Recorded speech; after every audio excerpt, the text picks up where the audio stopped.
What's good, folks? It's KnightmareFrame here with some kitty juice. That sounded better in my head. Let's start over. What's good, folks? It's KnightmareFrame here with a new Warframe video, bringing you a juiced up Valkyr. Yes, that sounded much better. So I've had a lot of requests for a Valkyr build. Here we finally are. There are different ways to build her, but for those who are familiar with my playstyle, I love face tanking. And what better way to do it with a sexy kitty girl that is capable of mass genocide, and having her undying at the same time without pressing 4. Oh yeah. Anyway, this build will be focused around one of her abilities. Unfortunately, this won't be a Hysteria build. I'm sorry for that. Her first ability isn't worth mentioning, so we can ignore that. Again, sorry. So the ability I'll be focusing on is Warcry, her second ability. This is where Valkyr releases a battle cry that buffs herself and allies, while hindering the enemies. On the initial cast, it boosts armor and attack speed while it slows down enemies. The speed and armor scales off power strength, duration from ability duration, and of course the radius from range. This slow effect will never exceed 75% like every other slow ability, and the attack speed bonus does stack with melee equipped mods for even more insane attack speeds. And the armor bonus adds up with armor mods on your Warframe and arcanes. A very simple buff, but this makes her one of the best tanks and melee weapon specialists. And I'll be using the augment Eternal War,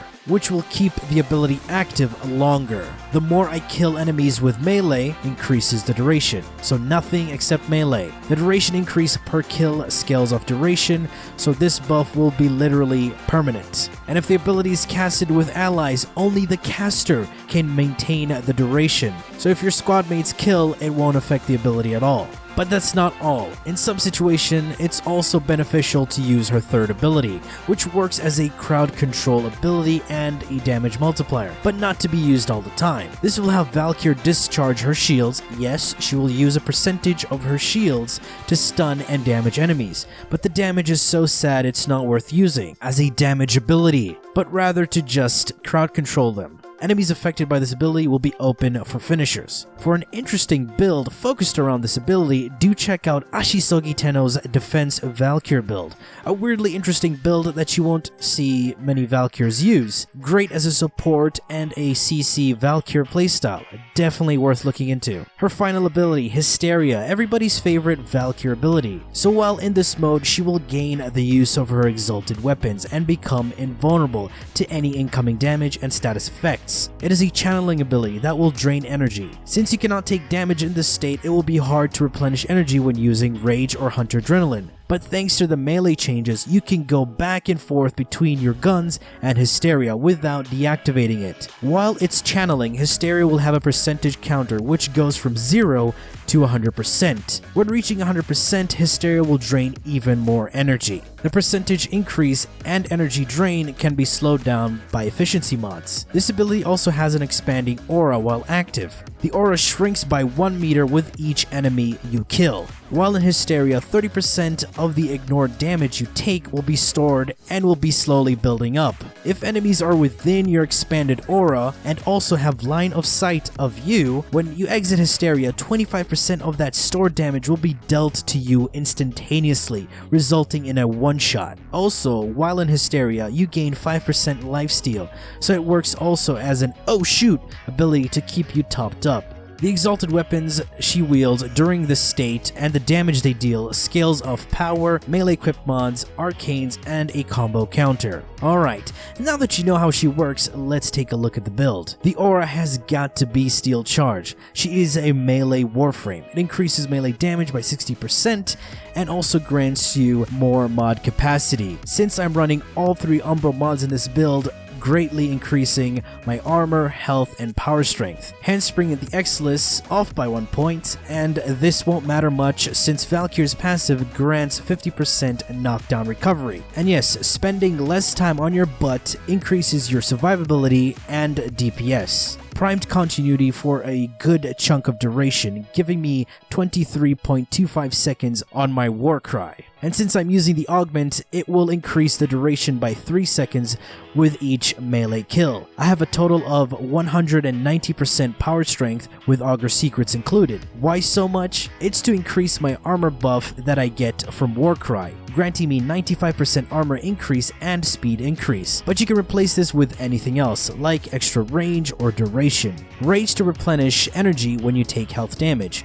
Why rage? Since I can also use Hysteria and other abilities with this build, it's good to have a decent source of energy income. And finally, adaptation to grant me 10% chance to gain 90% damage resistance towards status effects, increasing her defenses even further. And in the Arcanes department, I am running Arcane Guardian for 600 more armor when I take damage, and Arcane Avenger for that 14% chance to increase my crit chance by 30% when I take damage, which in turn will increase my DPS with any melee I use. I also use 3 gladiator mods on my sentinel weapon, the Deconstructor, which can be used when you have a Helios equipped. Even if the sentinel dies, you still get the bonuses from the gladiator mods, since they're equipped on a weapon and not the sentinel itself. The gladiator mods grant a set effect bonus to increased critical chance when you build up a combo multiplier, and using 3 of them grants me a 45% crit chance increase. To maintain my combo counter up longer, I'll be using the Naramon Focus Cool, using the Waynode Power Spike.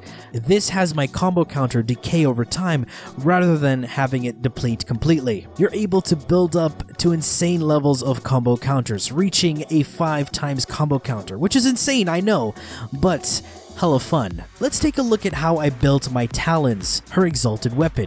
It's built for crit, viral, and condition overload. I'm using Sacrificial Steel to boost the crit chance since exalted weapons will not gain any bonuses or effects from Acolyte mods, for example Blood Rush, and Prime Fury rather than Berserker since we have a lot of attack speed from Warcry, and the attack speed from Berserker can be very wild and disorientating. You may think Condition Overload is a weird choice since this weapon does not have a great status chance, but that doesn't matter when you have a weapon that spreads a lot of statuses and strips armor, but we'll get to that.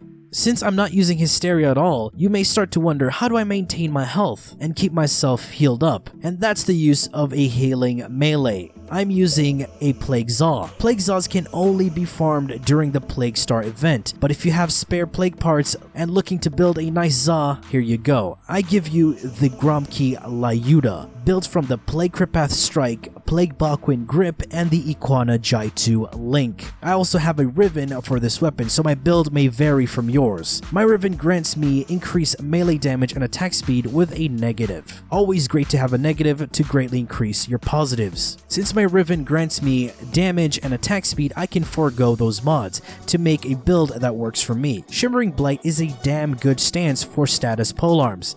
Fast and deadly. Primed Reach for 165% range, Condition Overload to increase melee damage by 60% for every status effect on a target, Blood Rush for 165% crit chance when you build up a combo multiplier, Toxin and Electricity 60/60 mods combined to make corrosive, Drifting Contract for a 10-second combo duration and a 40% status chance, and lastly Healing Return to heal me for 11 health for every status effect that a melee weapon has inflicted on a target. And as for the arcanes, I have Exodia Force. This has my weapon trigger an effect that deals blast damage around me, inflicting 200% of my weapon damage within the area for even more DPS. And if you don't have a Plague Zaw, I do have a guide and build on how to build another powerful Zaw, the DOKRAHM. And if you're not keen on a Zaw, do try out the KORRUDO. It has insane crits, damage, and a passive that heals you every time you crit. I demonstrate this synergy on my over 9,000 INAROS build video. Links will be in the description. And finally, looking at the status spreading monster known as Zakti, built for radiation and viral to reduce enemies' health and perfect against ancient healer auras. Perfect if you're taking this into the void, and it can destroy nullifier bubbles and nullifiers themselves since it has innate gas. The little explosion it does staggers enemies, which will open them to finishers to increase the damage done to them. My Riven grants me multi-shot, Toxin, and Electricity with a negative fire rate. Still super powerful. So here you go, guys. Finally, the Valkitty build, the super tanky, Undying VALKYR. Tell me, what do you guys think? And if you do get your hands on her, do try out the build. Alright, this has been it from me. I do hope you've enjoyed this video, and if you did, feel free to leave a like, share, and subscribe. And for more Warframe content and so much more, do do refer to the description. Thanks for watching, and as always, peace.